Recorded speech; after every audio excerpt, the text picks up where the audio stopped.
The night my father pointed his finger at my face and told me to shut down my company or get out of his house, I finally understood something I should have seen years ago. They didn't want me to succeed. They never had. And what waited for me in bankruptcy court the next morning wasn't an intervention. It was an ambush they had planned long before I walked through that door. I had driven 3 hours from Phoenix to Scottsdale that evening because my father sent me a text message that simply read, "Family emergency, please come home." Those 4 words made my stomach drop. I imagined hospital rooms and grave diagnoses. I imagined my mother crying in a waiting room while doctors delivered terrible news. What I did not imagine was walking into a trap that had been set months in advance. The house looked the same as it always had. A sprawling ranch-style home with terracotta tiles and a circular driveway that always made visitors feel small. My father built this house when I was 12 years old, right after his real estate company closed its first major commercial deal. He never let any of us forget that. The house was a monument to his success, and everyone who lived inside it was expected to worship at its altar. When I walked through the front door, I found them waiting in the formal dining room. Not the kitchen where we ate most meals growing up, but the formal dining room with the crystal chandelier and the mahogany table that seated 14. My father sat at the head. My mother Linda sat to his right, her eyes fixed on her untouched salad, and my brother Caleb sat across from her, his arms crossed, radiating the smug satisfaction of someone who had already won a game I did not know we were playing. There was no medical emergency. There was no crisis requiring my presence. There were 3 place settings, 3 glasses of wine, and 1 empty chair clearly designated for me. My father did not stand when I entered. He did not ask about my drive or offer me something to drink. He simply gestured toward the empty seat and said, "Sit down, Harper. We need to discuss your future." I should have turned around and left right then. Every instinct in my body screamed that something was wrong. But I had spent my entire life trying to earn their approval, trying to prove that I was worthy of being a Whitlock despite choosing a different path than the one they had mapped out for me. So I sat down. My mother still would not look at me. She pushed a piece of lettuce around her plate like a child avoiding vegetables. Caleb leaned back in his chair with his arms crossed, radiating the smug satisfaction of someone who had already won a game I did not know we were playing. My father set down his fork and knife with deliberate precision. He folded his hands on the table and looked at me the way he looked at contractors who had disappointed him. "That cybersecurity company of yours," he said, "CentraShield or whatever you call it, you need to shut it down." I felt the words land like physical blows, but I kept my face neutral. I had learned long ago that showing emotion in this house was considered weakness, and weakness was never tolerated. I asked him why. My mother finally spoke, her voice carrying that particular tone she used when she wanted to sound concerned, but was actually delivering criticism. "We are worried about you, sweetheart. You have become obsessed with this startup. It is not healthy. You are 32 years old, and you should be thinking about settling down, not chasing some fantasy about computers." Caleb could not resist adding his perspective. "The company has no real valuation," he said. "No serious investors, no future. You are embarrassing the family by pretending to be some kind of tech entrepreneur when everyone knows you are just burning through money on a hobby." I looked at my brother and remembered all the times he had mocked my interest in technology. When I started CentraShield 8 years ago, he laughed and gave me 6 months before I came crawling back to work for the family business. I asked them what exactly they expected me to do. My father leaned forward and I saw something in his eyes that had never been directed at me before. It was not disappointment or frustration. It was cold, calculated intent. "I have prepared legal filings," he said. "We are taking you to bankruptcy court tomorrow morning. You owe this family $3 million in investment capital, and we intend to recover it." The words did not make sense at first. I had never borrowed $3 million from anyone. My family had never given me a single dollar for the company. In fact, they had refused when I asked for a small loan during my first year of operations. I asked my father when exactly I had borrowed this money. My mother looked away. Caleb's smile widened, and my father slid a manila envelope across the table toward me. "The paperwork is all in order," he said. "Your signature is on the loan agreement. The terms are clear. You have failed to make any payments, and we have no choice but to pursue legal remedies." I opened the envelope with hands that remained steady despite the earthquake happening inside my chest. Inside, I found a loan agreement dated 8 years ago, financial statements that claimed CentraShield was insolvent, and a promissory note bearing a signature that was supposed to be mine, but it was not my signature.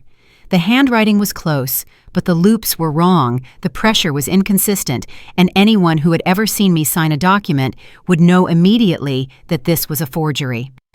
I looked at the metadata information on the financial statements. The file had been created 5 days ago.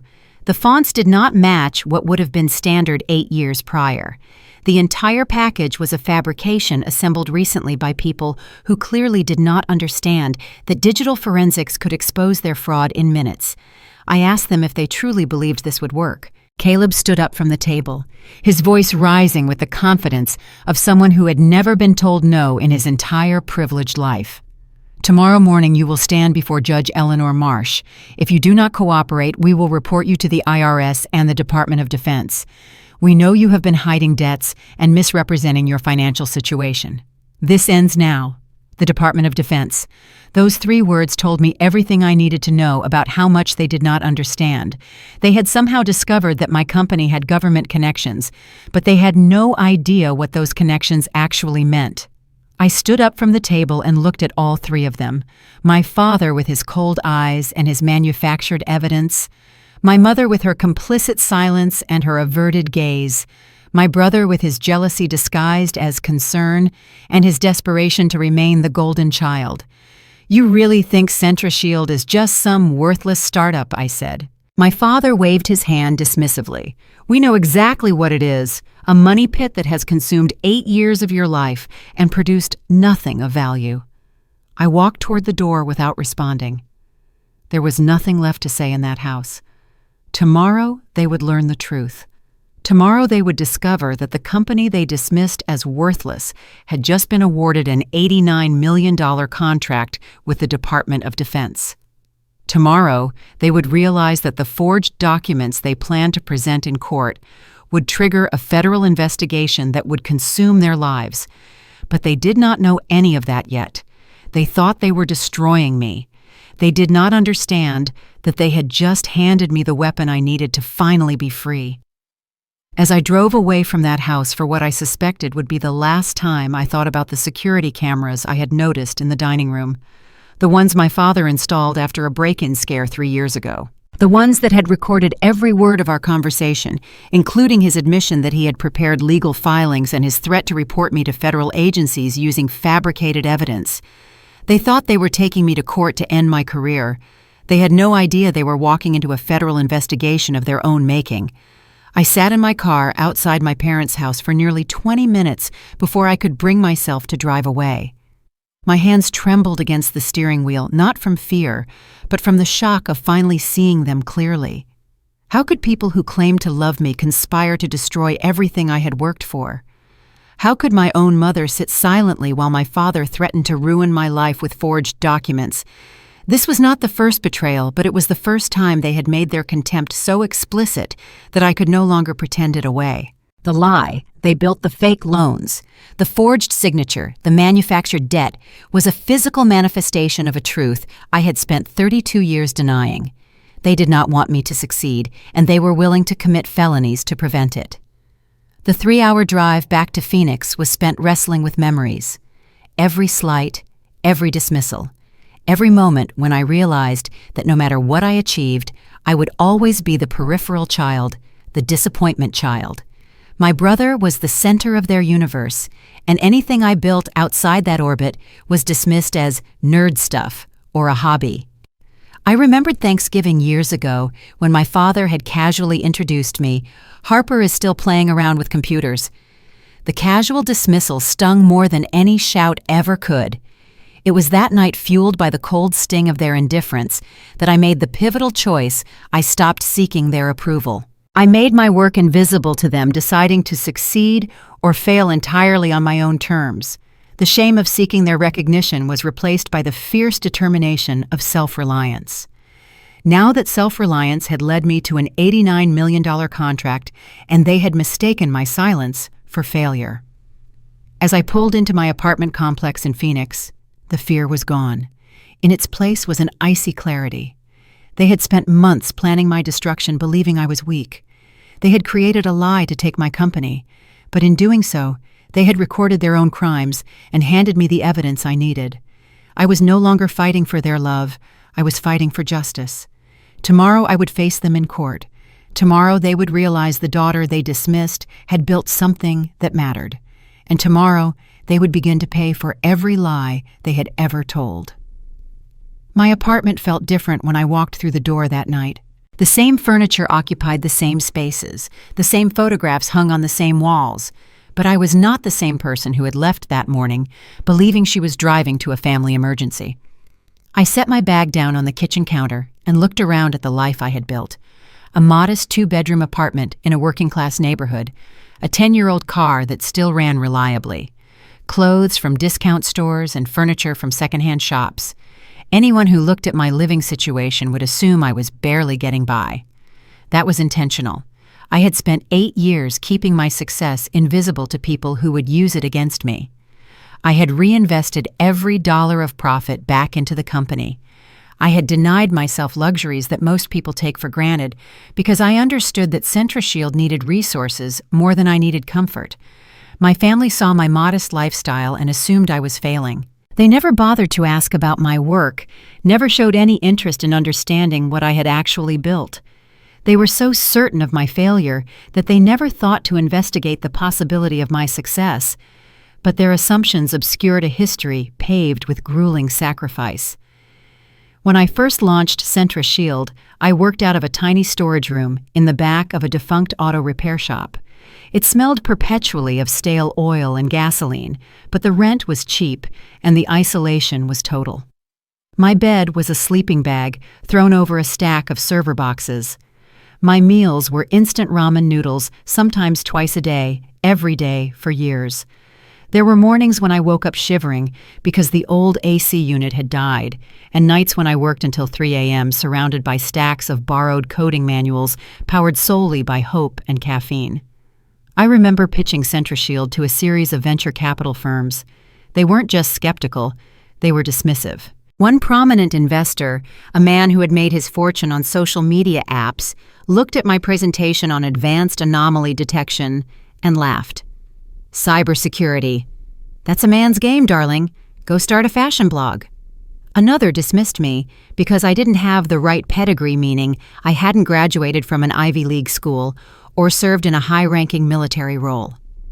I would leave those polished boardrooms, retreat to my beat-up car, and cry out of pure exhaustion and frustration. But the next day, I would be back in the storage room debugging the code until my eyes burned. Every interaction with my family felt like rubbing salt in those wounds.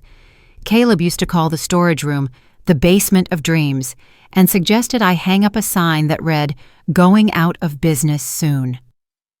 My mother once sent me a care package containing a pamphlet on adult career changes, subtly suggesting I rejoin my father's firm. They viewed my struggle not as tenacity, but as foolish stubbornness. The turning point came 3 years into the struggle.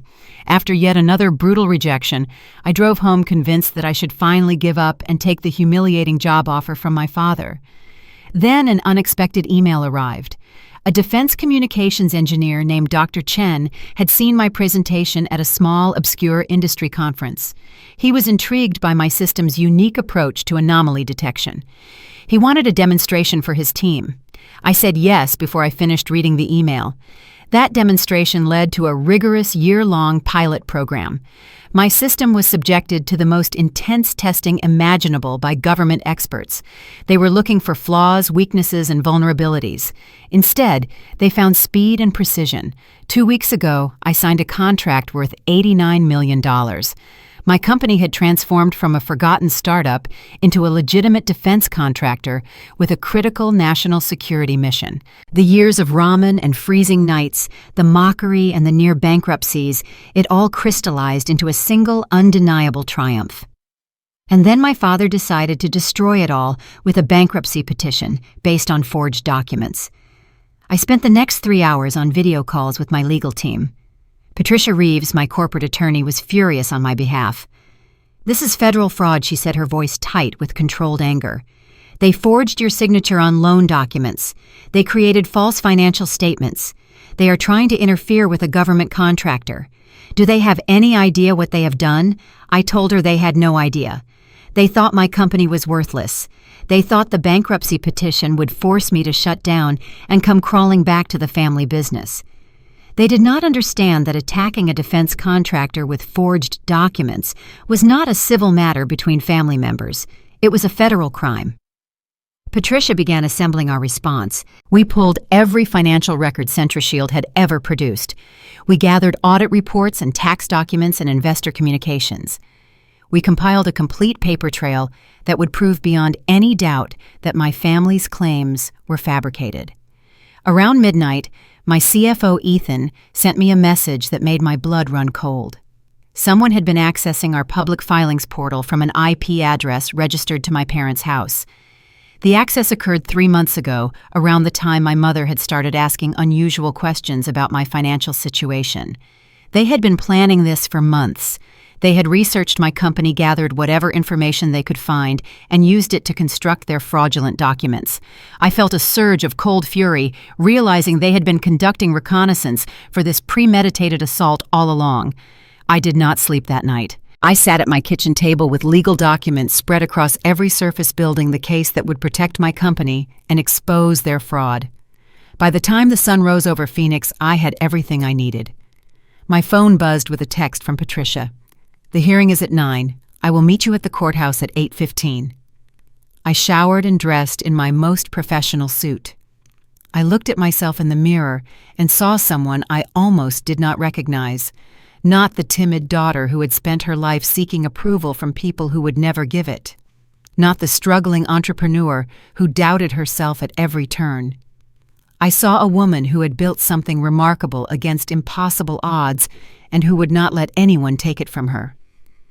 The drive to the courthouse took 40 minutes. I used the time to review my notes and calm my nerves. I was not afraid of the legal battle ahead. I was afraid of seeing my family again, of facing the people who had decided to destroy me rather than celebrate my success. When I arrived at the courthouse, I found Patricia waiting on the steps. She handed me a coffee and a folder containing our response documents. "They have no idea what they are walking into," she said. "When Judge Marsh sees the name of your company, everything is going to change." I asked her what she meant. Patricia smiled grimly. Judge Eleanor Marsh spent 15 years as an economic crimes prosecutor before she took the bench. She knows every major government contractor in the region.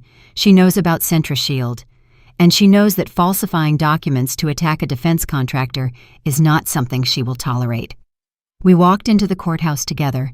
In a few minutes, I would face my family across a courtroom. In a few minutes, they would learn that the company they dismissed as worthless was worth nearly $100 million.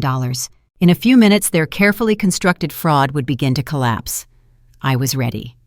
The federal courthouse in Phoenix is a monument to institutional authority. Marble floors echo with footsteps. High ceilings make voices disappear into vast emptiness. Security guards examine every bag and every person who passes through the metal detectors. Everything about the building is designed to remind you that the power of the state is absolute and indifferent to individual concerns. I arrived at 8:15 as planned and found Patricia waiting near the security checkpoint. She handed me a folder and said, "We have a problem."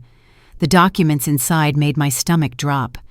My family had not simply filed the original bankruptcy petition. They had added supplementary materials overnight. New loan agreements with different dates, new financial statements with different numbers, new evidence that they had clearly fabricated in the hours since our dinner confrontation. "They are digging themselves deeper," Patricia said. "Either they are incredibly stupid, or they think they can outrun the truth." I looked at the metadata on the new documents, created at 10:43 p.m. by a user identified as Paul W. Guest laptop, modified at 2:14 a.m., finalized at 6:30 a.m., and filed electronically at 7:45 a.m.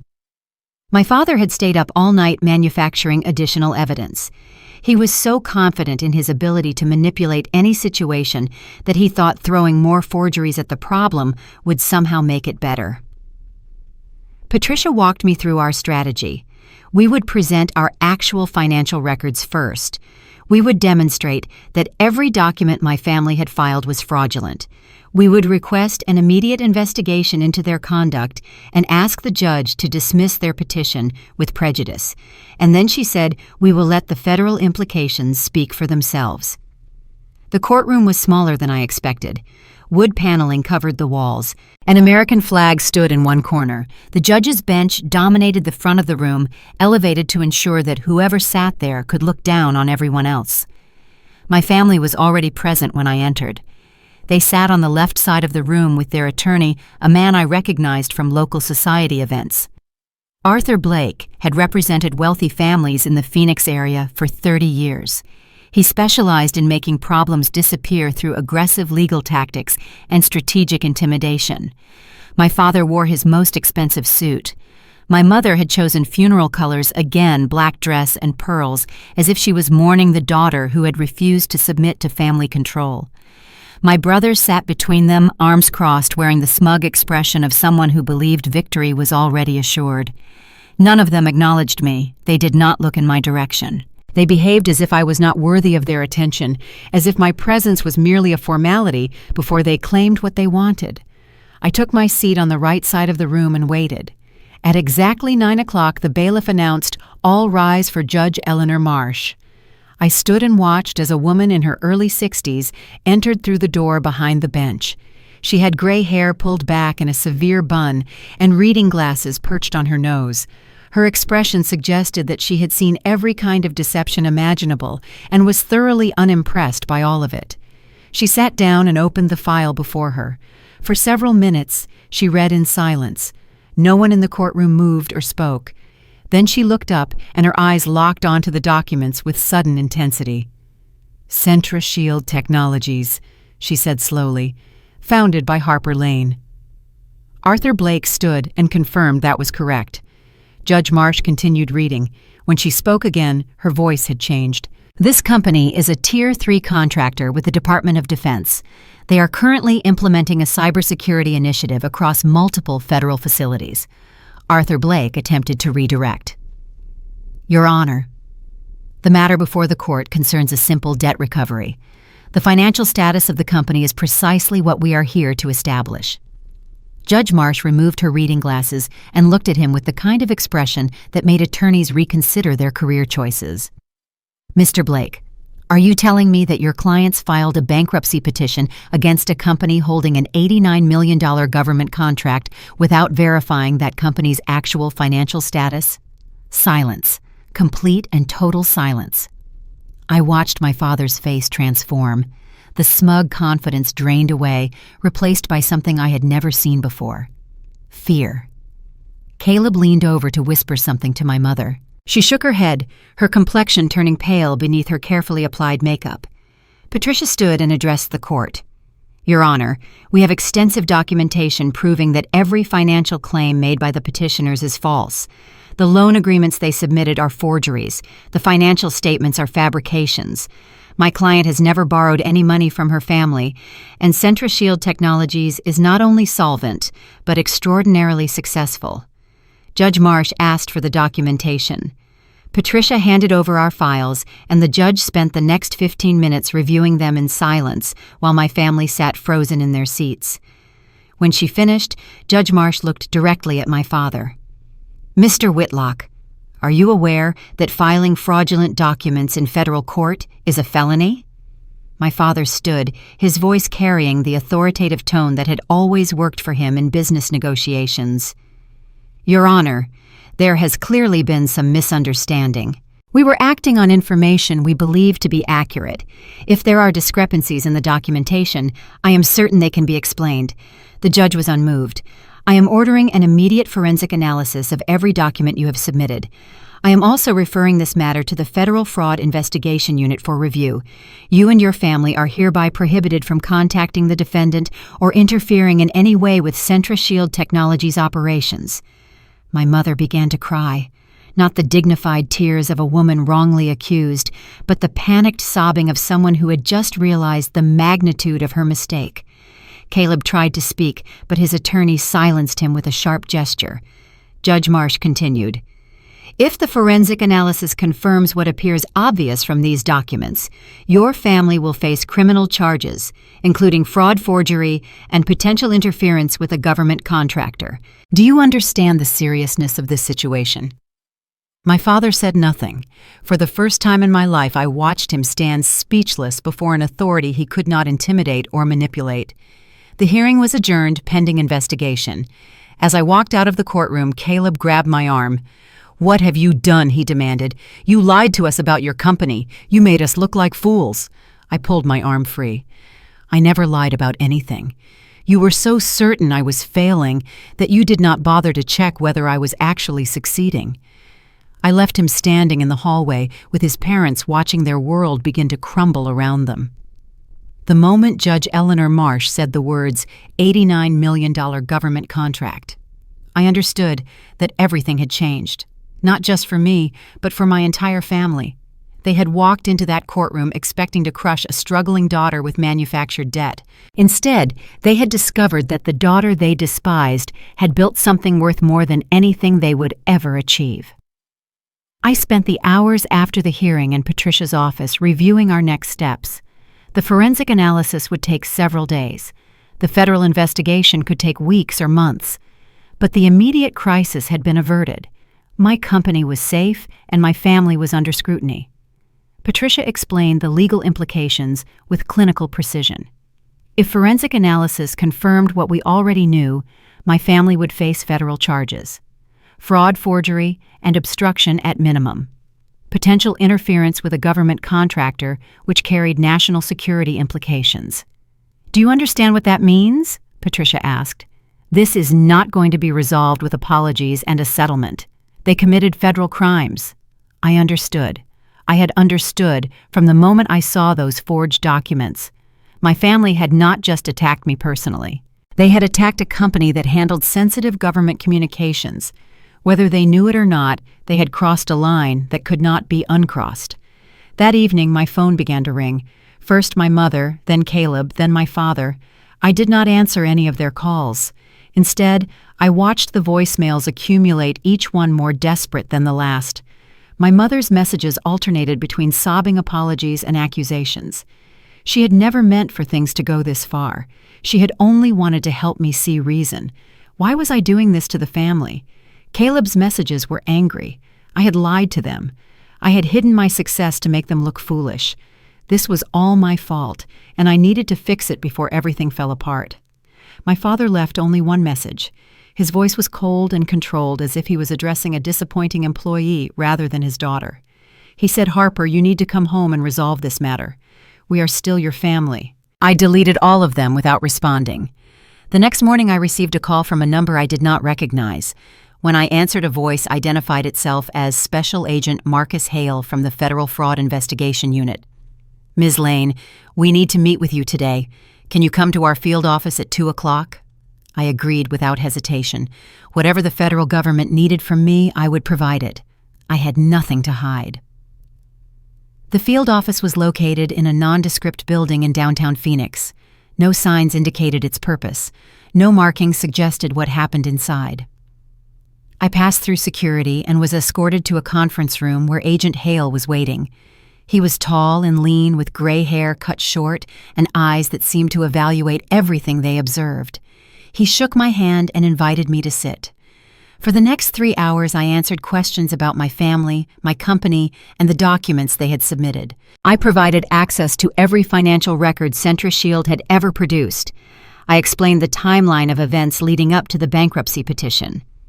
Agent Hale took careful notes. Occasionally, he asked clarifying questions, but mostly he listened. When I finished, he sat back in his chair and looked at me with an expression I could not read. "Ms. Lane, your family did not just file fraudulent documents. They conducted extensive reconnaissance on your company before assembling their petition. We have traced unauthorized access to your public filings from their IP address. We have identified communications between family members discussing their plan months in advance." I felt my chest tighten.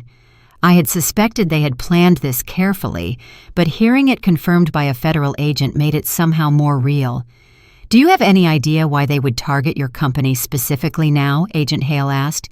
I told him about the government contract, about how someone must have discovered that CentraShield was about to become very valuable, about how my family had always resented my independence and would want to control anything of value I produced.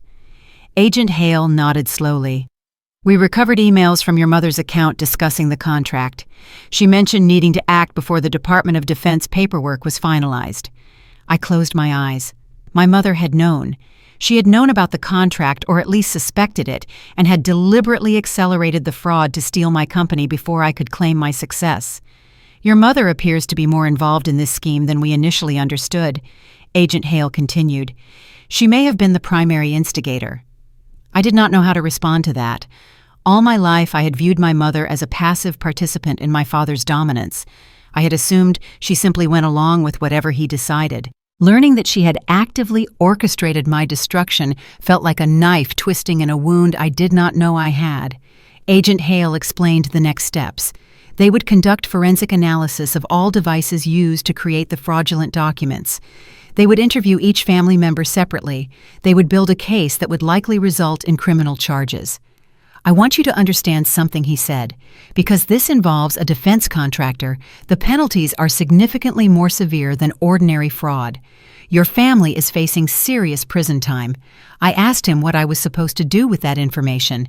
That is up to you, he said, but I suspect you are going to need to prepare yourself for what comes next. The forensic analysis took 4 days. During that time, I tried to maintain some semblance of normal life. I went to the office, I attended meetings, I reviewed code with my engineering team, but every moment felt suspended, waiting for the results that would determine my family's fate. Ethan, my CFO, noticed my distraction immediately.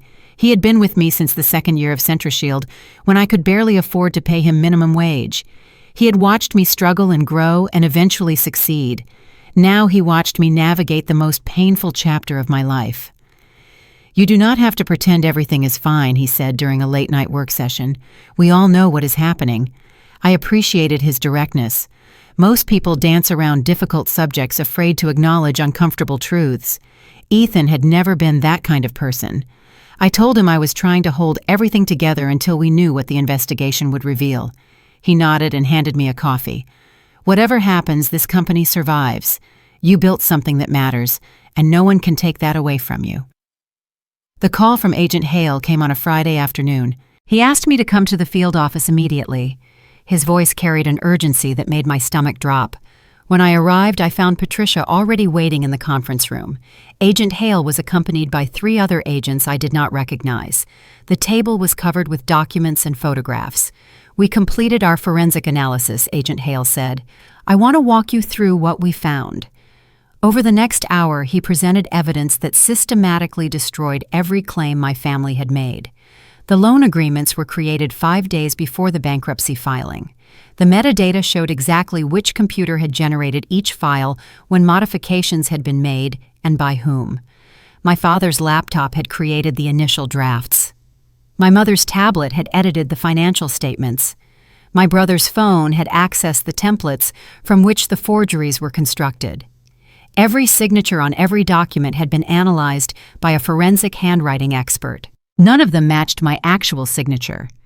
The variations in pressure angle and letter formation were consistent with someone attempting to forge a signature they had only seen a few times. The financial statements were fabrications assembled from publicly available information about CentraShield, combined with invented numbers designed to make the company appear insolvent. The forgers had not understood that legitimate financial documents contain watermarks and verification codes that their fabrications lacked. Perhaps most damning, Agent Hale presented emails recovered from my family's devices, communications between my mother and my father discussing the need to stop Harper before she became too successful, messages between my brother and my father outlining the steps they would take to manufacture evidence, notes from my mother to an accountant named Mark who had apparently assisted with the financial fabrications. This was not a spontaneous act of desperation, Agent Hale said. This was a conspiracy planned over several months by multiple participants. Your family committed federal crimes with full awareness of what they were doing. I looked at the evidence spread across the table. 8 years of dismissal and contempt had culminated in a documented conspiracy to destroy my life's work. Everything I had suspected about their motivations was confirmed in black and white. Agent Hale continued, "We are prepared to file criminal charges against all 3 family members. Your father faces the most serious allegations as the apparent leader of the conspiracy. Your mother and brother are likely to receive lesser charges if they cooperate with the investigation." Patricia asked what role I would play in the prosecution. Agent Hale looked at me directly. "Ms. Lane, you are the victim here. You are not required to participate beyond providing evidence and testimony. However, I want you to understand that whatever you decide, your family will face consequences for their actions. This is not a civil matter that can be settled out of court." I asked what kind of consequences. He laid out the possibilities. Federal fraud charges carried sentences of up to 20 years. Forgery added additional time. Interference with a government contractor could involve national security statutes with even more severe penalties. My father could spend the rest of his life in prison. My mother and brother would likely face years of incarceration and lifetime criminal records. I sat in silence for a long moment, absorbing the magnitude of what my family had done to themselves in their attempt to destroy me. Finally, I asked Agent Hale a question that had been haunting me since the investigation began. "Do they understand yet? Do they know how much trouble they are in?" He shook his head. "We have not interviewed them formally yet.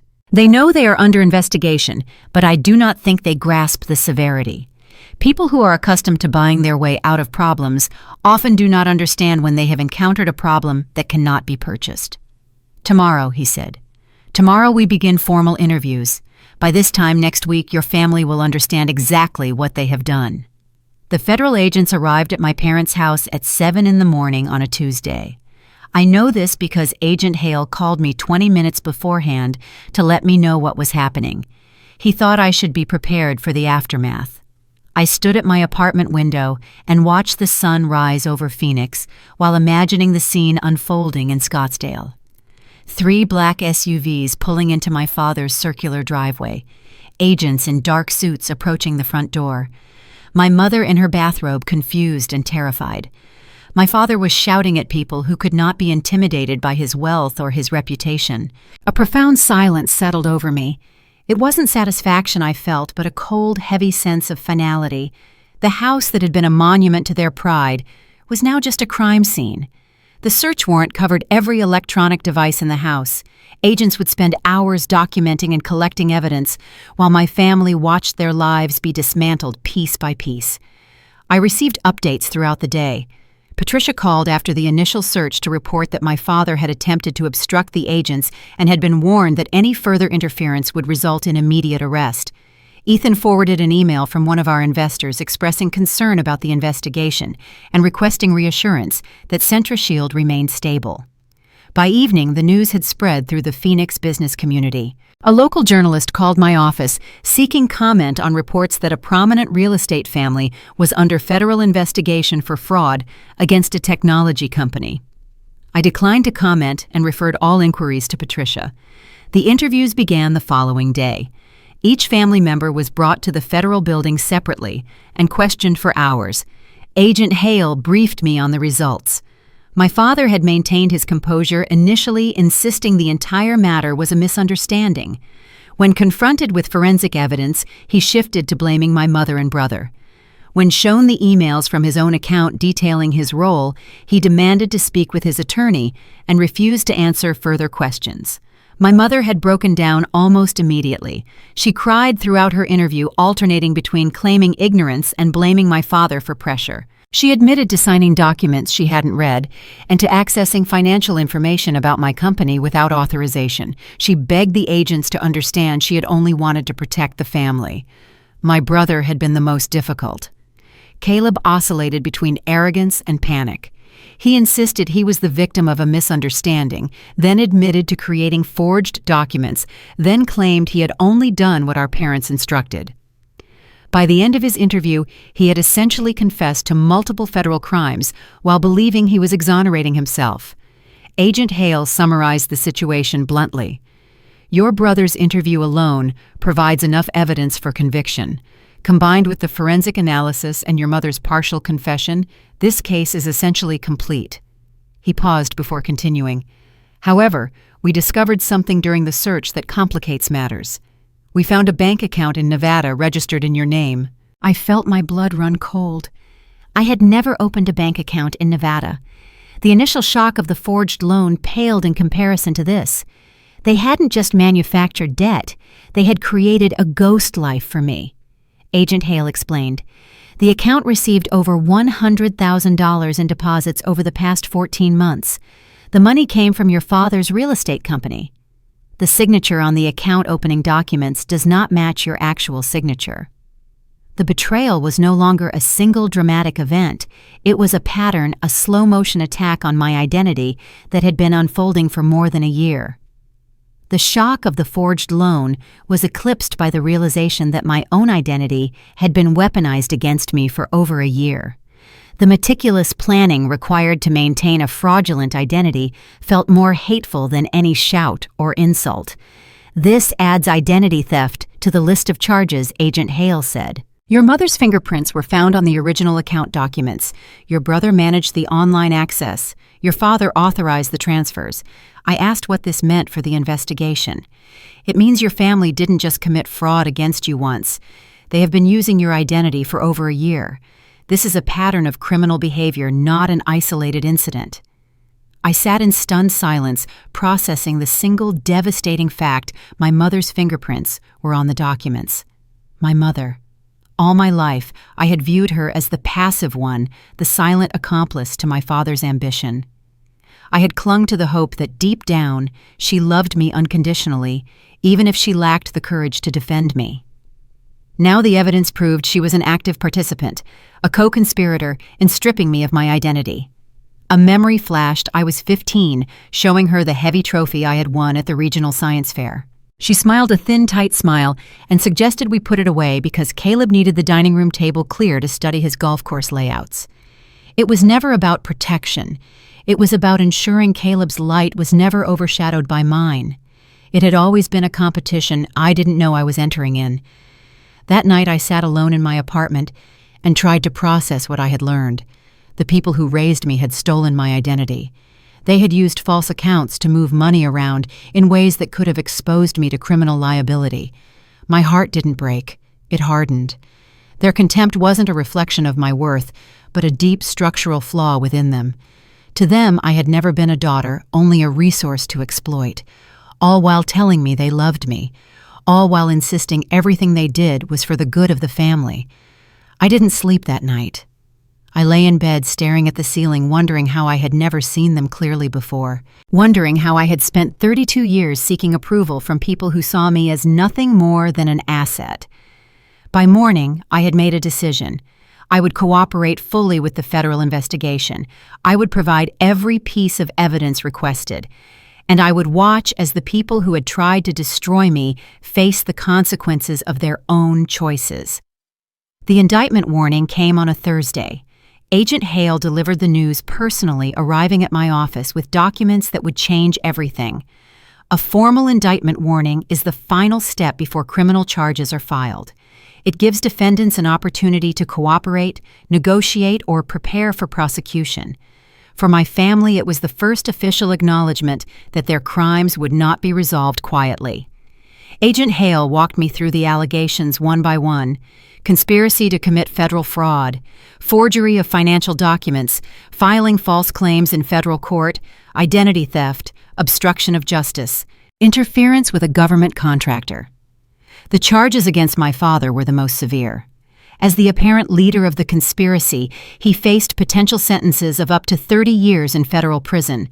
My mother and brother faced lesser but still substantial penalties.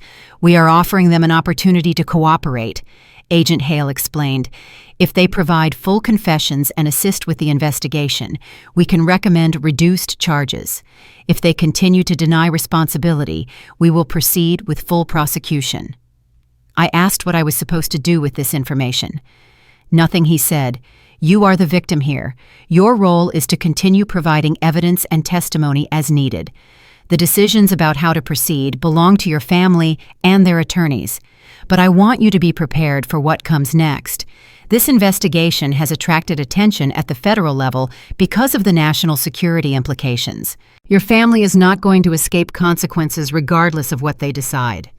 The family's response came within hours. My father's attorney contacted Patricia with an offer. If I would withdraw my cooperation from the investigation and sign a statement suggesting the documents might be legitimate, after all, my family would drop all claims against me and pay a substantial settlement. Patricia's response was immediate and absolute. She reminded my father's attorney that I was not the one pressing charges. The federal government was. My cooperation, or lack thereof, would not change the outcome of their prosecution. The offer was withdrawn, but the desperation behind it told me everything I needed to know about my family's state of mind. They were finally beginning to understand that money and influence would not save them from the consequences of their actions. Over the following days, I watched from a distance as their world continued to collapse. Business partners distanced themselves from my father's real estate company. Social connections evaporated as news of the investigation spread through their community. My brother's engagement was quietly called off after his fiancé's family learned about the pending charges. My mother called me 17 times in a single day. Each voicemail was more desperate than the last. She begged me to help. She promised things would be different. She insisted that she had never meant to hurt me, that everything had been my father's idea, that she was as much a victim as I was. I did not respond to any of her messages. On the 7th day after the indictment warning, I received a call from Agent Hale that I had not expected. He told me that my brother had attempted to flee the state using a plane ticket purchased by my mother. Federal marshals had stopped him at the airport. "This changes everything," Agent Hale said. "Flight is a sign of consciousness of guilt. It also means we can no longer consider your brother for reduced charges, and your mother's involvement in purchasing the ticket adds obstruction of justice to her list of offenses." I asked what would happen next. "Tomorrow morning, we will arrest your mother." I woke before dawn on the day of my mother's arrest. Sleep had been impossible, and I had spent most of the night sitting at my kitchen table, staring at photographs from my childhood, pictures of birthday parties and holiday dinners and family vacations, all of them now contaminated by the knowledge of what my family was capable of. The arrest happened at 7:14 a.m. Agent Hale had offered to let me observe from a distance, but I had declined. I did not want to watch my mother be handcuffed. I did not want to see the fear in her eyes as agents read her rights. I did not want to carry that image with me for the rest of my life. Instead, I went to the office and tried to work. I reviewed contracts and approved expenditures and answered emails from investors who wanted reassurance that CentraShield remained stable despite the investigation. I performed the motions of my professional life while my personal life burned around me. Patricia called at noon with an update. My mother had been processed and was being held pending a bail hearing. My father had been informed of the arrest and had apparently suffered some kind of medical episode, though the details were unclear. My brother remained in custody after his attempted flight. The family that had once seemed invincible was crumbling. That afternoon, Agent Hale asked me to come to the federal building. He wanted me to observe my mother's initial interview through one-way glass. I did not want to go. I told him that watching would be too painful, that I had already suffered enough, that nothing could be gained from witnessing my mother's interrogation. He listened patiently, then said something that changed my mind. "Ms. Lane, your mother is going to attempt to explain her actions today. She is going to provide a narrative that minimizes her responsibility and maximizes her role as a victim. I think you need to hear what she says, not because it will make you feel better, but because you deserve to understand the truth about the people who raised you." I went. I sat in a small room with a window that showed my mother sitting at a metal table, looking smaller and more fragile than I had ever seen her. Her hair was uncombed. Her makeup was smeared from crying. Her hands trembled as she gripped a paper cup of water. The interview began with standard questions about her name, address, and relationship to the other defendants. Then Agent Hale asked her to explain how the conspiracy had begun. What followed was 2 hours of revelation. My mother had not been a passive participant manipulated by my father. She had been the primary instigator. She had first proposed the idea of filing bankruptcy against my company months ago when she learned from a society friend that CentraShield might be involved in government work. She had researched my finances, coordinated with my father on strategy, and personally created several of the forged documents. She explained her reasoning without apparent shame. If Harper succeeds, she said, Caleb will be devastated. He has always been the one with potential. He deserves to be the successful one. I could not stand by and watch his sister overshadow him. I listened to my mother describe how protecting my brother from the consequences of my success had motivated her to destroy my life. She genuinely believed that my achievement was a threat to her favored child, and she had acted to eliminate that threat without remorse. When Agent Hale asked if she understood that her actions were criminal, she looked confused. I thought we would just make her see the reason, she said.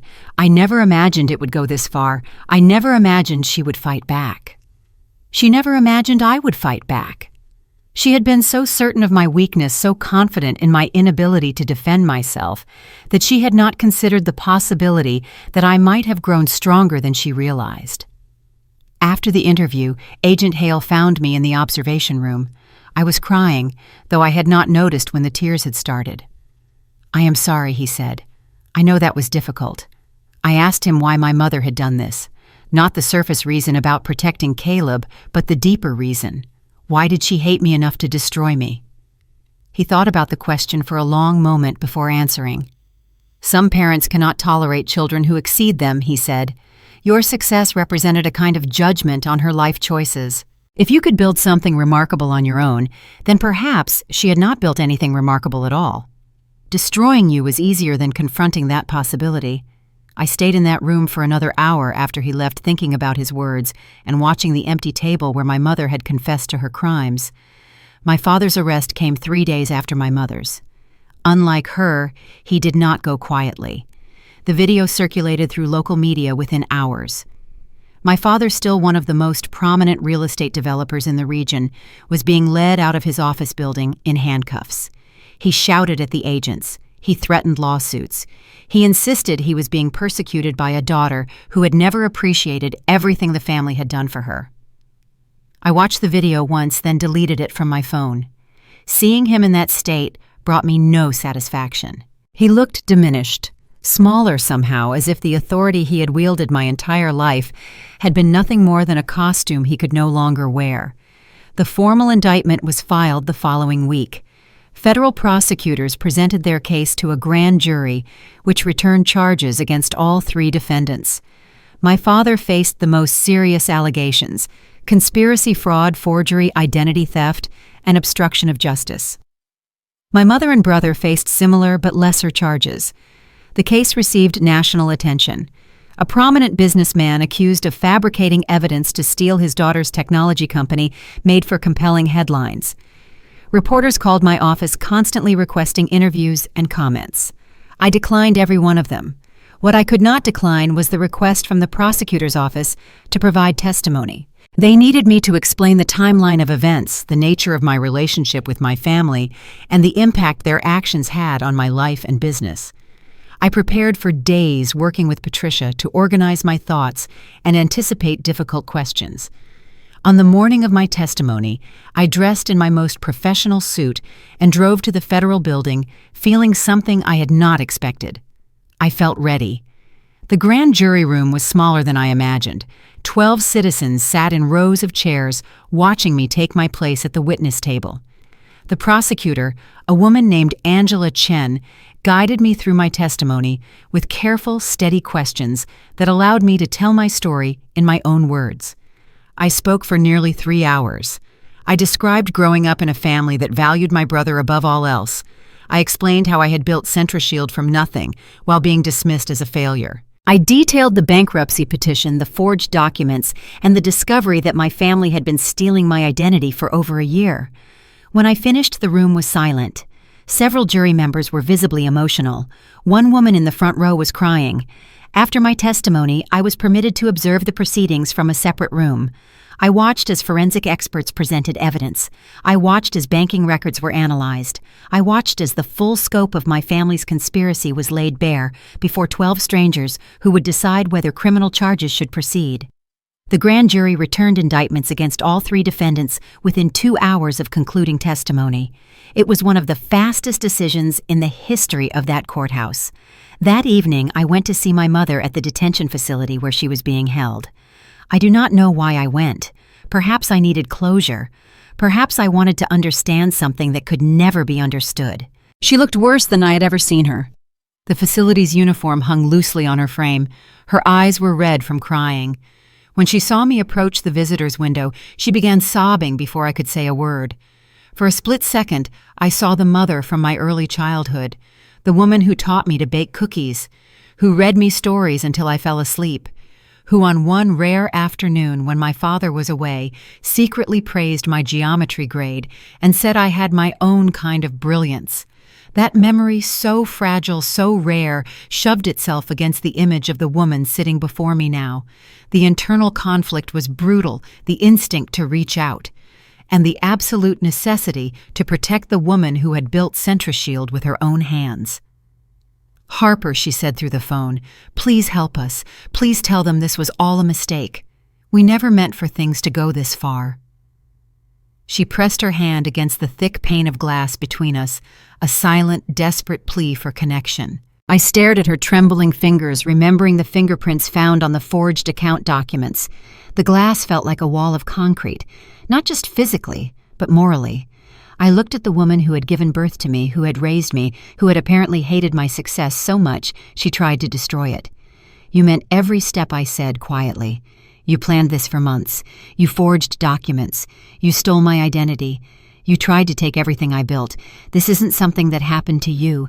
This is something you chose." She continued to cry, offering explanations and excuses that no longer meant anything.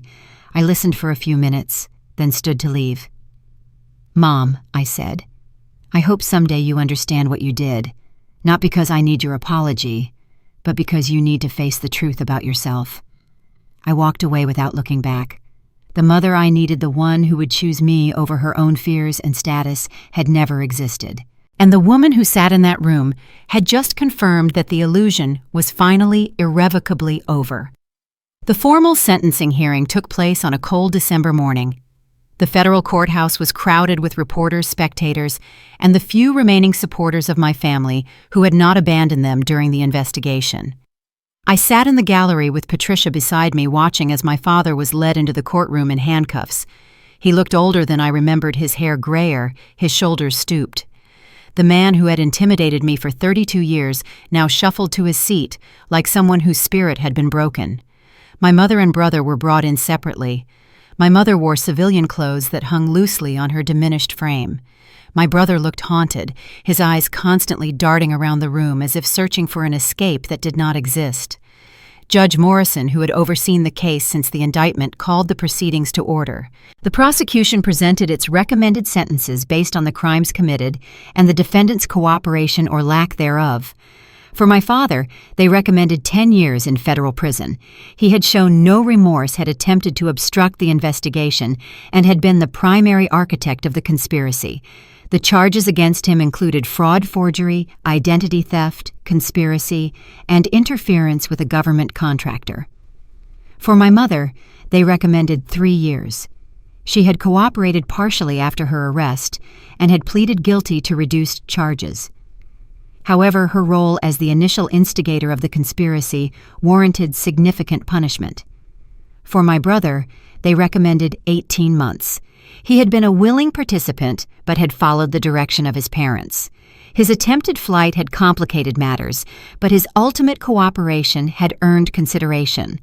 The defense attorneys made their arguments. They spoke of family dysfunction and misunderstandings and good intentions gone wrong. They asked for leniency and mercy and second chances. Then Judge Morrison invited victim impact statements. Patricia squeezed my hand as I stood and walked to the front of the courtroom. I had prepared remarks but decided at that moment to speak from my heart instead. I told the court about growing up feeling invisible in my own family. I described the years of building my company while being dismissed as a failure. I explained how discovering the conspiracy had shattered my understanding of the people who raised me. But mostly, I talked about what I had learned. I learned that some people cannot celebrate your success because it threatens their sense of superiority. I learned that family is not defined by blood, but by how people treat you. I learned that the hardest part of surviving betrayal is not the betrayal itself, but accepting that the people you loved were never who you thought they were. I looked at my family as I spoke. My father stared at the table in front of him, refusing to meet my eyes. My mother cried silently. My brother watched me with an expression I could not read. "I do not want revenge," I said finally. "I want accountability. I want them to understand that actions have consequences. I want them to face the truth about what they did not, because it will make me feel better, but because it might help them become better people." I returned to my seat as Judge Morrison prepared to deliver the sentences. For Paul Whitlock, 6 years in federal prison with no possibility of early release. For Linda Whitlock, 2 years in federal prison, followed by 3 years of supervised probation. For Caleb Whitlock, 14 months in federal prison, followed by 18 months of supervised probation. The courtroom erupted in murmurs as the sentences were announced. My father collapsed forward in his chair. My mother wailed. My brother simply sat frozen, unable to process what had happened. Patricia put her arm around me as we walked out of the courthouse. Reporters shouted questions that I ignored. Cameras flashed in my face that I did not see. All I could think about was how different this moment felt from what I had expected. I had thought I would feel triumphant. I had thought watching my family face justice would bring me satisfaction or closure or peace. Instead, I felt empty, hollow, like something inside me had been removed and nothing had taken its place. 6 months have passed since the sentencing. My father is serving his time at a federal facility in Colorado. My mother is in a minimum security prison in Arizona, closer to home but still behind walls she never imagined she would see from the inside. My brother completed his sentence early due to good behavior and is now living in New Mexico, trying to rebuild a life that will never be what he expected. CentraShield continues to thrive. The Department of Defense contract was successfully implemented, and our systems now protect communications at facilities across the country. We have hired additional engineers, expanded our offices, and begun developing new technologies that could transform the industry. I moved into a new apartment last month. Not extravagant, but nicer than anywhere I had lived before. I chose a place with large windows that let in morning light, and I filled it with furniture that I selected myself rather than inherited or received as gifts. The first thing I hung on the wall was a photograph of my engineering team taken the day we completed our Pentagon installation. 17 people who believed in the company when almost no one else did. 17 people who worked beside me through the hardest years of my life. 17 people who became the family I chose. I have thought often about what it means to choose your family. For most of my life, I believed that family was something you were born into, an obligation you inherited along with your name and your features and your predispositions. I was wrong. Family is not about genetics or obligation or the accidents of birth. Family is about the people who support you when everything falls apart. Family is about the people who celebrate your successes without jealousy and comfort your failures without judgment. My biological family failed that test in the most spectacular way imaginable. They looked at my success and saw a threat. They looked at my independence and saw a betrayal. They looked at everything I had built and decided it would be better destroyed than allowed to flourish. I do not hate them for what they did. Hatred requires energy that I prefer to invest elsewhere. I do not forgive them either, at least not in the sense of pretending their actions did not matter. What I feel instead is something closer to acceptance. I accept that they are who they are. I accept that their choices had nothing to do with my worth as a person and everything to do with their own limitations and fears. I have not visited my mother in prison. She writes me letters every week filled with apologies and explanations and requests for reconciliation.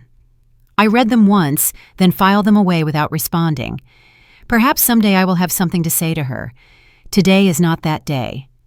My brother sent a single email after his release asking if we could meet for coffee to talk. I did not respond. He has not tried again. My father has made no attempt at contact. According to his attorney, he maintains that the entire prosecution was a miscarriage of justice and that I orchestrated his downfall out of spite. Even from prison, he cannot accept responsibility for his own choices. I think about the person I was before all of this happened. A woman who still hoped her family would see her clearly. A woman who measured her worth by whether she had earned their approval. That woman does not exist anymore.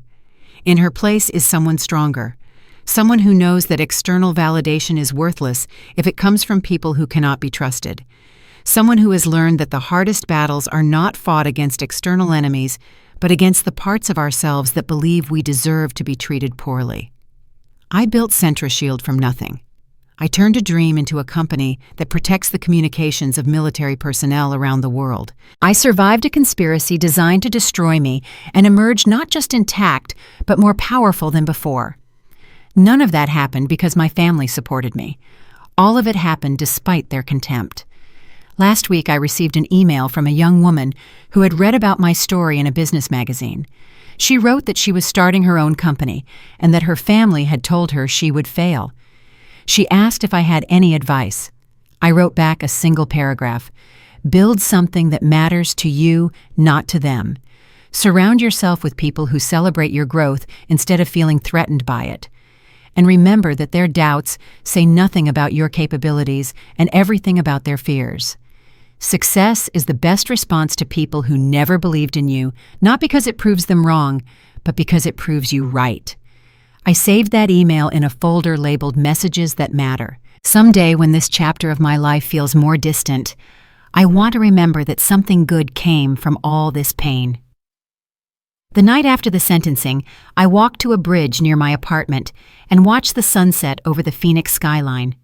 The sky was painted in shades of orange and purple, the kind of beauty that makes you forget for a moment that the world contains ugliness. I thought about the dinner where my father pointed his finger at my face and told me to shut down my worthless business. I thought about the courtroom where Judge Marsh discovered the truth about my company. I thought about the federal investigation that revealed the depth of my family's betrayal. Then I thought about the future, about the technologies I still want to build, about the people I still want to help, about the life I still want to live. I chose myself. After 32 years of choosing them, of bending myself into shapes that might earn their love, I finally chose myself. It was the best decision I have ever made. If you've ever had to build your success while the people closest to you hoped you would fail, then you know this pain.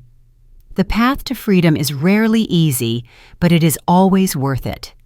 Find your chosen family, commit to your worth, and never let anyone else write the final chapter of your story. I promise you have the strength to do it even if you can't